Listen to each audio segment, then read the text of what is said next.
So here's another question. So the revenue model is not from people building them in the workshop a lot? No, it is in the end. That is where we're going. The idea. Well, it depends on what you mean by that question. Will there always be a DIY component to it? Absolutely. From an approach to regulation. Look at this. That's amazing. In addition, let's walk over there. Look at the playground gym.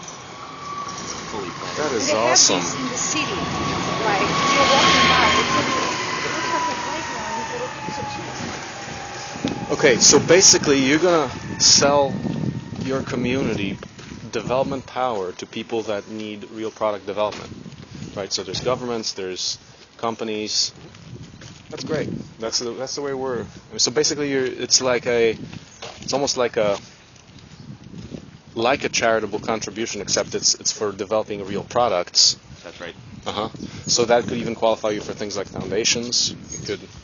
Foundations could be willing to support that, right? That's correct. That's correct. Did you get any cash from people like Shuttleworth, not Shuttleworth, but like Kaufman Foundation, or?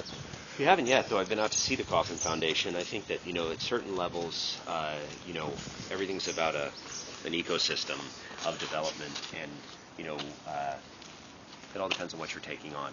Sometimes if you're taking on an irrationally crazy project, you'll find capital givers that like irrationally crazy things, and sometimes if you're looking at something that's more incremental, then you'll find people that want to do those things. If it's purely nonprofit, then people would want to do a certain amount. Ours is not a nonprofit motivation.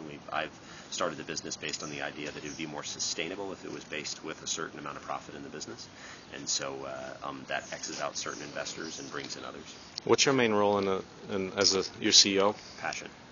So, are you actually doing the strategic partnership development and all that kind of stuff? What's your main? I now have people that do that. When I started, I was definitely doing that because you had to make people understand what it was. Can we walk over here? And you had to make people understand what it was that strategic partners are one of the hardest things to do because you can't do it alone in this automotive world. You need help, and so in order to be able to do it, you need strategic partners. In order to be able to get strategic partners, you need to convince them that this is something that they ought to do. So what's your main role right now?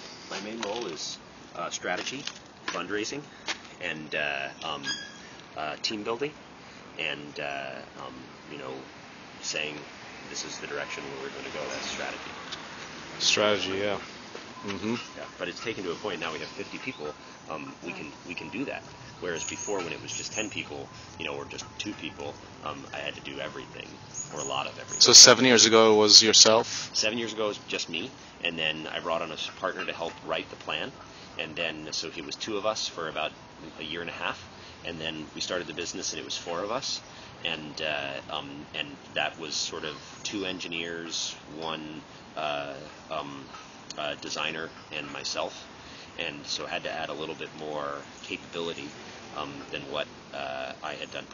2 engineers, one of which who was a web engineer versus a vehicle engineer, because to build the community you needed someone who knew about community building, and that's what we did. And then the 5th person we brought on, which was a complete learning experience for me, but we learned these lessons quickly today, was a community builder, somebody who was just good at that.